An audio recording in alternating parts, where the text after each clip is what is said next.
अस्सलाम वालेकुम दोस्तों, मेरा नाम है वसीम और आप देख रहे हैं मल्टीवर्स। खजाना ढूंढने वाले म्यूजियम जाते हैं। म्यूजियम से एक नक्शा लेते हैं और इस नक्शे के मुताबिक एक जगह जाते हैं। अचानक तूफान आ जाता है। तूफान की वजह से इनकी किश्ती एक जगह चली जाती है। वो कहते हैं चलो हम यहाँ पे आ गए हैं, जाने से पहले यहाँ पर एक बार देख लेते हैं, क्या पता हमें वो खजाना यहाँ से ही मिल जाए।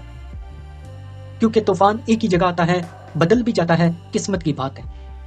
वो जाते हैं समुद्र के अंदर तो अचानक इन्हें एक किश्ती मिलती है। एक गोताखोर किश्ती के अंदर जाता है तो देखता है कि खजाना नहीं होता, लेकिन इन्हें एक संदूक मिलता है। वो संदूक को किश्ती के ऊपर लेकर आते हैं और इसके अंदर अजीब सा एक बॉक्स होता है। इसके अंदर गरी की सुइया जैसे कुछ चीजें होती हैं। वो इसे म्यूजियम बेच देते हैं ताकि पैसे कमाए जाए। एक नौजवान हीरो अपने 3 दोस्तों के साथ एक गार के अंदर जाता है। हीरो को एक मम्मी मिलती है और उसके गले में एक कीमती हार होता है। जब हीरो उस हार को लेता है तो हीरो के 3 दोस्त इसको कहते हैं कि वो हार मुझे दे दो। हीरो कहता है कि ये हम सबका हिस्सा है, लेकिन वो कहते हैं नहीं, ये सिर्फ हमारा हिस्सा है। तो हीरो वो हार लेकर वहां से बड़ी चालाकी से भाग जाता है। काफी दिन गुजर जाते हैं। हीरो वैसे ही म्यूजियम आता है, वो किसी और चीज की तलाश में होता है। अचानक इसकी नजर एक बॉक्स पर पड़ती है। इसकी दोस्त भी इसके साथ आई होती हैं और वो आगे चली जाती है। वो इसे बुलाता है कि इधर आओ। वो कहती है हाँ, ये तो बहुत पुरानी चीज है। वो कहता है मुझे अजीब सा लग रहा है। अचानक इसकी नजर एक कोने में पड़ती है तो इसके ऊपर आंख बनी होती है। वो कहता है देखो आंख बनी है। वो हैरान हो जाती है क्योंकि ऐसा निशान आज से पहले कौन बना सकता है।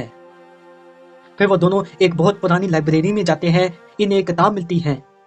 वो कहते हैं शायद हमें उस बॉक्स के बारे में इस किताब से कुछ मालूमात मिल जाए। अचानक हीरो के 3 पुराने दोस्त वापस आ जाते हैं और उनको वेक्टर कहते हैं। वेक्टर के हाथ में पिस्तौल होता है। वेक्टर कहता है आखिरकार तुम पकड़े गए हो।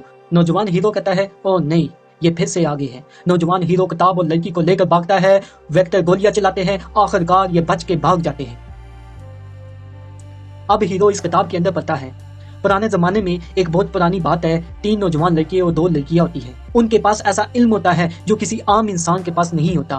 फिर वो नौजवान बड़े होकर एक बहुत बड़ी ताकतवर कौम बनते हैं। अब होता यह है कि एक बहुत बड़ी जमात होती है, बहुत बड़ा मुल्क होता है। ये 5 के 5 इन सबको हरा देते हैं। इतनी बड़ी जंग होती है और सिर्फ ये 5 होते हैं। एक बुजुर्ग जिनका नाम इलियास विल्सन था, वो इनको देखकर हैरान हो जाता है कि ऐसे कैसा मुमकिन है। इलियास विल्सन एक किताब लिखता है इनके बारे में कि एक ऐसी जमात है, थोड़ी है, और इन्होंने बहुत बड़ी जमात को हरा दिया है।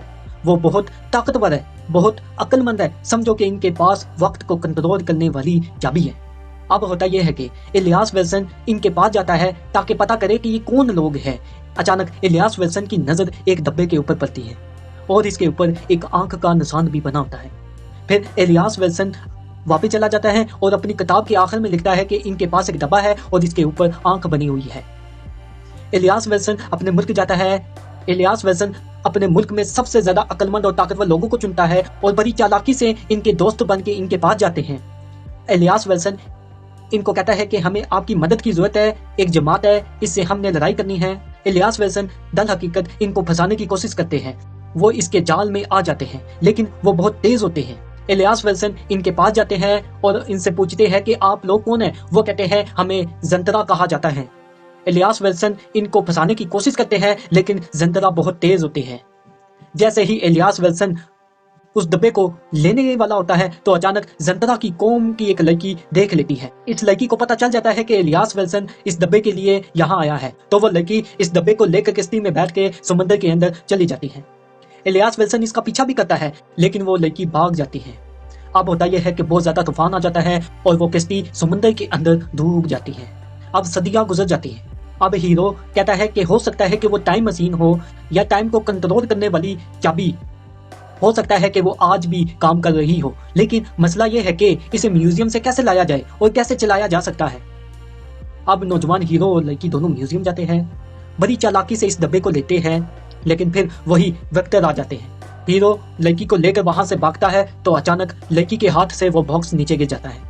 फिर वो लड़की इसे देखती है और इसे कुछ अजीब सी बातें सुनाई देती हैं, जैसे ही वो इसकी दुनिया में चली गई है। वो बॉक्स को उठाती है और फिर एक व्यू निकलती है इसके अंदर से। नौजवान हीरो भी जमीन पर गिर जाता है और वेक्टर भी जमीन पर गिर जाते हैं। फिर देखते हैं कि सब कुछ बदल गया है। फिर वापस सब कुछ ठीक हो जाता है। हीरो कहता है क्या हुआ है? वो कहती है पता नहीं, ऐसे लगा जैसे मैं किसी और के जिस्म में आ गई हूँ और वो इस मशीन को चला रही थी। आखिर में अब हीरो और लड़की दोनों देखते हैं और वेक्टर भी वहीं खड़े होते हैं और पीछे देखते हैं तो अचानक वही 5 नौजवान यानी जंतरा जिंदा होके वापस आ जाते हैं और वो इनके दुश्मन होके आते हैं। जंतरा कहते हैं वो बॉक्स हमारा है, वो हमें वापस दे दो। हीरो उस बॉक्स को उठाता है और कहता है कि नहीं। जंतरा कहता है अच्छा क्या तुम तैयार हो लड़ाई के लिए? हीरो कहता है हाँ मैं तैयार हूँ लड़ाई करने के लिए।